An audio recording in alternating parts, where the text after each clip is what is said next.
Hello, everyone, and welcome back to another episode of the Nourish with Renata podcast. Today, I am so thrilled because we get to hear directly from the woman that has had one of the biggest realizations about her health and her hormones literally in the past couple of weeks.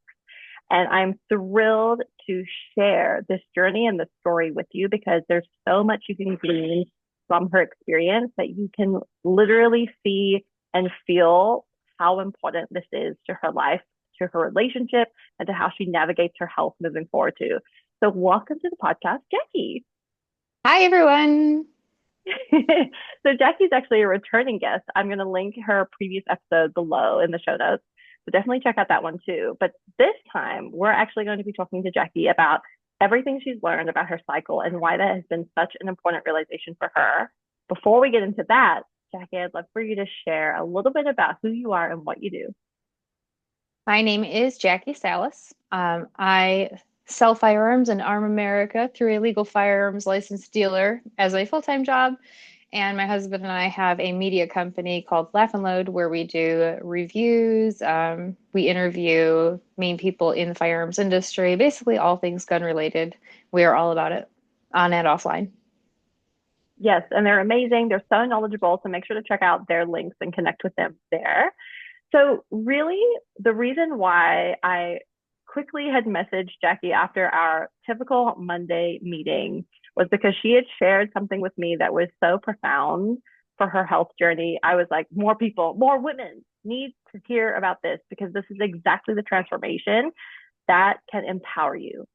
And I would love for you to talk a little bit about where you were before you started learning about your cycle and really tell us, what were some of the challenges that you were experiencing at that time? So before you and I had opened up the door and talked about hormones and cycles and things, I had started a birth control that removed the period aspect from my cycle. So for a year and a half before we started this journey, I didn't have a bleed phase at all. I still had all the hormonal highs and lows, the breakouts, the low energy, the high energy, but no real method of knowing or tracking anything. Before then, when I did have a bleed phase, it was the extent of my knowledge was essentially you get a period, and when it's over, you don't for 3 weeks until it comes back. So there was not really much more knowledge on it than that. Not knowing that the 3 weeks of non bleed actually each had very significant things happening, that it wasn't just a 3 week blanket of everything is the same until you bleed. So for me, being able to navigate without having the tell of a bleed phase was probably the most profound thing for me because a lot of I have a back injury that flares up during the bleed phase, but when I don't have a bleed phase, I don't really have a heads up on it. My back just goes out. Um, I can now find ways to navigate and eat the right foods to help me through each of those phases, give me higher energy levels, help me with my fiber intake during certain times of the month where it's more important. Knowing when to put more on my plate as far as like my to-do lists go, because I should have more energy during a certain time of the month and not other times. It's all been very eye-opening. It's a lot. And I wish I would have known all of this way sooner because, you know, setting yourself up, having everything prepared for you, knowing what's upcoming instead of just going, wow, I had all these things I had planned and I just do not have the energy for them. Um, it's really nice to be able to see the future, essentially. Yeah, yeah. So basically, we made you like a fortune teller. Yes, I know everything now. But I think there are a few different things that I want to really dive deeper into that you had just mentioned, because this is exactly what I want more women to understand about their cycles of health, about their hormonal health. So the first thing I'd love for you to explain a little bit more about is um, the challenge of tracking when you don't have a bleed phase. So when I say bleed phase, I mean your period or your menstruation phase. We use those terms interchangeably. And one of the terms that we use during our coaching is winter. So we can align each of the cycle phases to a season. And so the menstruation phase or your period is likened to winter. Now, with you, like you had said, you didn't necessarily have a bleed phase because of the hormonal birth control that you're on, which is totally fine. And I think for a lot of women, they think, okay, well, if I have some form of birth control that might be stopping my period, then I don't need to learn about my cycle. It's not that important. So, can you talk to us about navigating how you track and why that was important to understanding your phases? So one thing that was really important was when I'm like really consistent with like my calorie intake and my workouts and everything is always the same. I can actually see my fluctuation in weight. So that is a big tell. Um, I do still get like a pretty bad breakout, like the few days leading up to it. I have really intense back pains, constipation, which makes the back pains even worse. So, like, it's easy for me to say, oh, I'm pretty sure I'm on my period. You know, you get the moods, you get the hormones, the breakouts, the constipation. I do occasionally get cramps, even though I don't bleed. So, those are all things that when those are being experienced, I'm like, oh, this is when the period must be happening, but not happening. Yes, exactly. And so understanding what your quote unquote PMS symptoms are or what the indicators are before you get to your winter helps so much because, like you had said earlier, it's not just like I'm going through 3 weeks of the month and everything's fine, and all of a sudden I'm a totally different person, or I feel more moody, or I feel like I have less energy for an unexplainable reason. Instead, when you're tracking, this really helps you to have a deeper understanding of your body's clues, and when you're paying attention to that, you can actually equip yourself for success. So, talk a little bit about what you do. Like, how has cycle tracking and understanding cycle syncing helped you to plan for your success?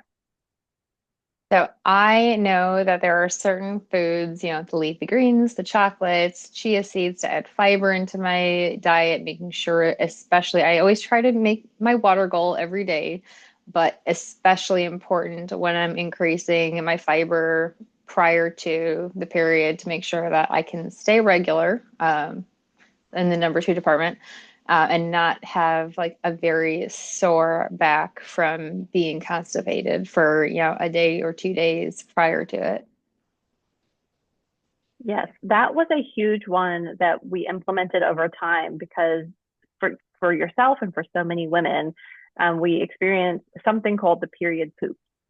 And that's just like a fun colloquial name to basically describe the changes that can happen with our GI tract leading up to our period. And much of that is caused due to changes in hormone levels. And so once we were able to see of a number of cycles how your GI tract was responding prior to your winter beginning, we were able to put measures in place. So some of the things like you had mentioned, increasing fiber, increasing hydration, those have all been amazing at improving your gut health and maintaining those consistent bowel movements, even when you are in that phase leading up to your winter. I think the last like 2 to 3 cycles that you've been helping me through, I have not been irregular and ended up constipated with a sore back. It's probably been about 3 months straight where it hasn't been an issue at all because I've been preparing properly. And that is literally music to my ears because for everyone else's knowledge, the amount of back pain that Jaki is so like gently touching upon was actually debilitating. Like there were absolutely months, a year plus ago when your back would flare up. We would obviously have constipation associated with that, and you would be in bed for days. Is that correct? Yeah, days. Yeah. So being able to catch those clues earlier stopped all of that from happening. And this is one of the wonderful things about cycle tracking and cycle syncing because you really understand your body deeply. And so you can tell, okay, I need more of this or I need more of that, and helps to alleviate or at least minimize those symptoms from occurring. Amazing. Okay, so I want to talk about the next phase. So we go through our winter, which is our period, and then we go into the follicular phase, which we can also call the spring. And you have just done something in your spring that I was so proud of you for doing. And I'd love for you to share that because this is the perfect example for how you can use that spring energy to to literally plan for your success. So in the spring, I know you have like the most like creative juices and you have all of the internal motivation to get all of these things done. You just don't quite have like all the energy to do them, but you want to do them all. So you had decided that it's the best time in your cycle to plan and to like because of my videos, I write my scripts in my spring. Everything gets planned and scheduled out in my spring because while I may not have the energy to do it, I want to make sure when I do have the energy that I'm 100% prepared and ready and my lists are good. And I know that you're referring to my calendar. Yes. In my calendar, under the start of spring, it says, I'm not sure what this is rated. It says, get ish done. Okay. Yes, thank you. And make your lists and plan all the things and write your scripts. And then I obviously follow your food tracking and the different types of foods that will benefit my body most. But this is the time that I did all of my planning and I did update my calendar for all 4 seasons on different things that I should be doing during them. So I'm prepared. Yes, and I love this because, you're someone that really, for lack of a better term, lives and dies by her calendar. So if it's on your calendar, you know you're getting it done. And I love that accountability. So being able to put your checklist for each phase on your calendar equips you with exactly the information and exactly the actions that you need to take so that you really are living cyclically. You're living in alignment with whatever phase you're in. And it's going to pop up every single month so that you know what to buy at the grocery store. So you know that it's time to batch particular content. And this helps you to stay with that feeling of productivity without feeling like you're going to burn out. Amazing. Okay, so let's talk about the next phase. So this is the summer. This is the ovulatory phase.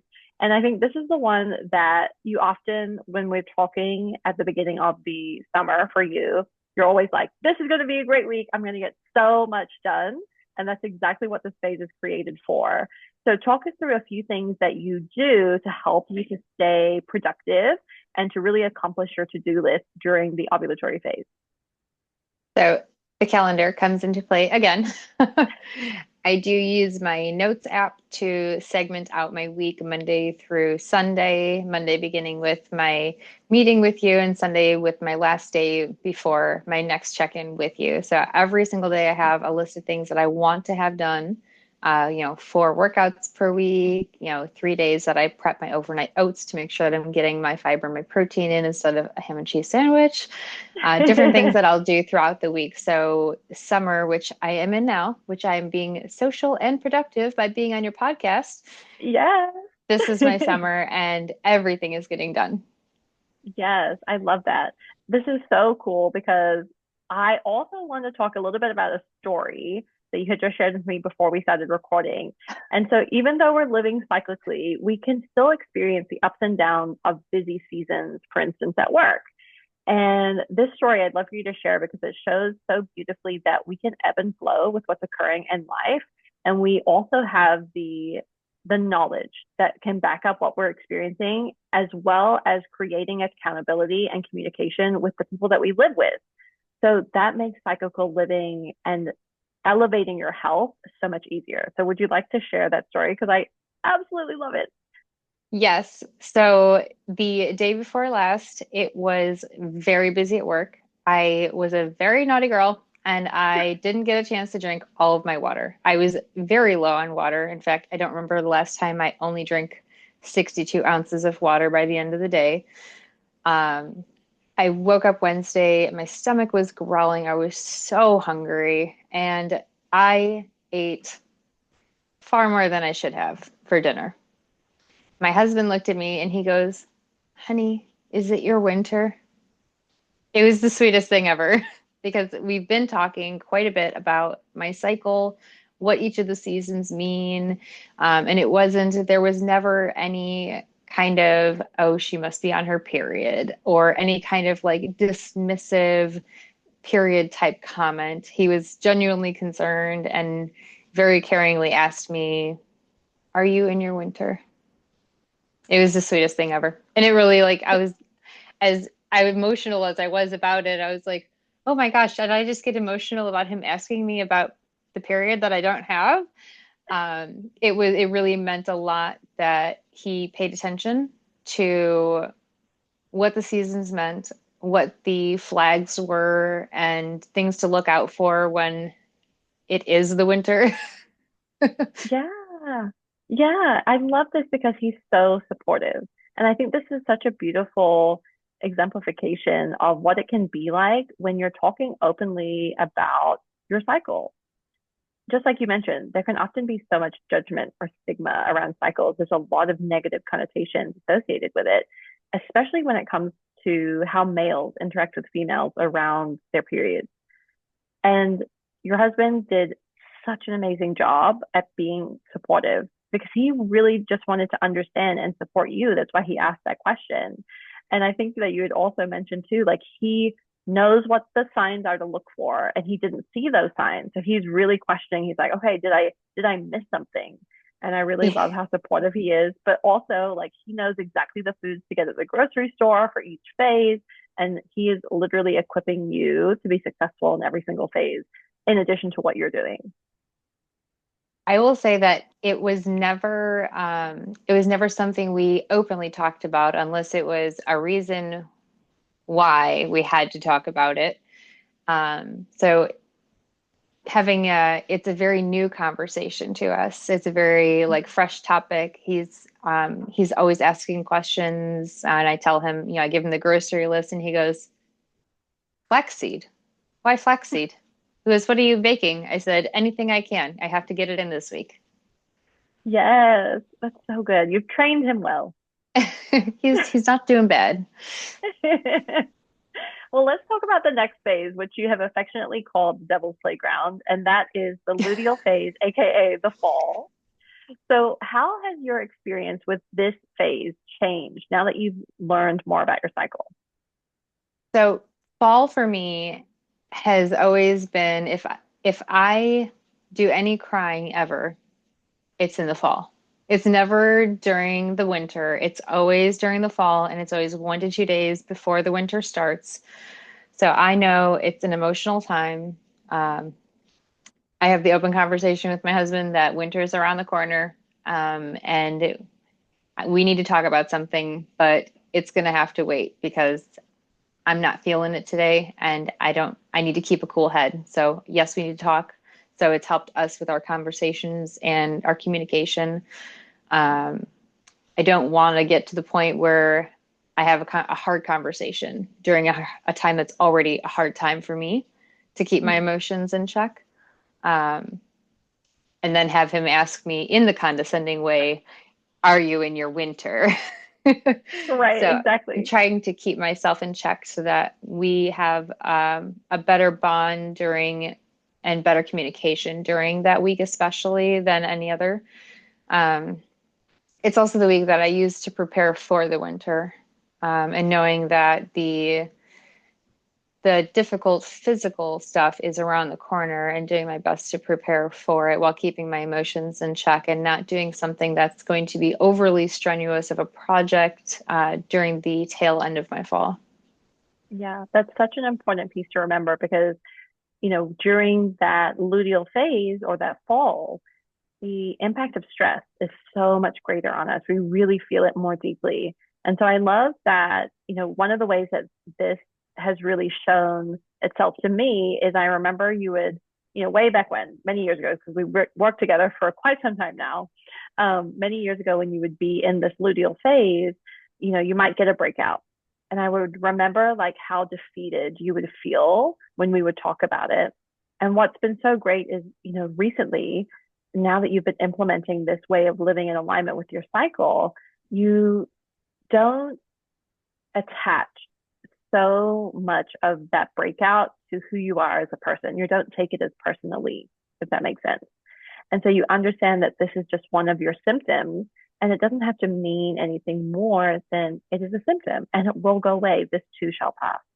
This too shall pass. I also learned not to schedule recording sessions during my fall. Yeah, very important. Very important. The one thing that I do want to point out that I just love is how you communicate with your husband so that he knows like this is not the time for a big discussion or confrontation. This is really like you need extra time and potentially space. And having that conversation up front helps you to not feel like, okay, everyone's on top of me or, everyone is really demanding. But if those things do arise, one of the things we have talked about quite a bit is giving yourself lots of time for self care. So, what does that look like for you, especially because obviously you mentioned you work full time, you also have your own business. How do you work in self care during this more emotional season? So I enjoy, quiet nights on the couch with my cats. I do get pretty frequent foot rubs. Candles are a big thing. My favorite coffee I'll usually have during my fall so that it's something a little extra to look forward to in the morning while I sit in the peaceful house before anybody is awake. So it just, I mean, there's such small things, but they mean so much in that particular moment. My favorite candle lit and my favorite flavored coffee and, my favorite cuddly blanket with my cat on my lap. Like it's such small things, but I intentionally make the time to have a few moments for myself with my favorite thing. Um, and it just recenters me. It kind of takes away that even if there isn't anything stressful, you feel more stressed during that time. So it's really just a time to sit back and appreciate the small little things that some people may overlook if you aren't really taking the time to appreciate them. I love that. That's so powerful and such a good reminder to all of us to slow down and really appreciate the moment that we're in. Amazing. Okay, so we've gone through the entire cycle and how much that has impacted you in terms of how you set up your day, whether you're at home, as you're preparing for work, in your conversations with your partner, all these great things. So I'm curious what you would like to leave the listener with, because you've been through this huge learning process about your cycle and living cyclically, even if you don't have a traditional cycle, right? You don't have a traditional bleed phase. And there's been so many golden nuggets that you've shared. I would really just love to hear from you. What is one final thought or words of wisdom that you would love for a woman to know about the power of learning to love her cycle? If you are a daughter or have one, they should know all of this. They should know everything. There should be so much more of this talked about regularly, not just, in a small closed off environment or a one-on-one because I need someone's help and guidance with, fertility and guidance with my hormones and things like that, but actually like talked about in a classroom setting when kids go through sex ed in school, a a more detailed version of you bleed for a week and then for 3 weeks you don't. There needs to be more. There needs to be more education brought to women. And if you are a woman and you are listening to any part of this and you have a daughter or a sister or a friend who's also a woman, they need to hear it also. Yeah, I love that because, one of the things that we've talked about in our last call too was imagine if you had this knowledge 10 years ago, 20 years ago, when you first started menstruating, it would save you so much of that self hatred or heartache or that annoyance or frustration that you might have because your period comes at the most inopportune times or because you burst out in tears at work and you don't know why or any of those things that we blame ourselves for. We actually don't have to do that at all.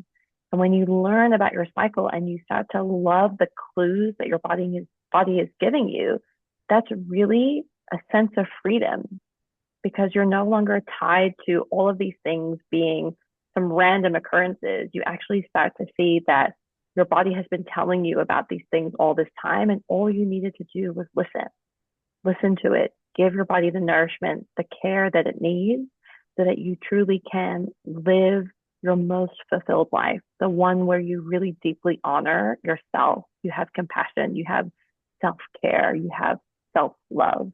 And that's what we, through this conversation and through many of the conversations that we've had, that's one of the main things we would love more women, especially young women, to have. So thank you for sharing that. I think that's so important. We need to get the word out. Um, Before we let you go, I would love for you to share how people can connect with you, so that you can continue to carry on this conversation with any other woman that might need it. Absolutely. On Facebook, I am Jaki Sallis. It's Jaki. Instagram is the Gat Girl, the dot gat gat girl. Um, that's the best ways to get a hold of me is probably Instagram, but I am also occasionally popping in on Facebook.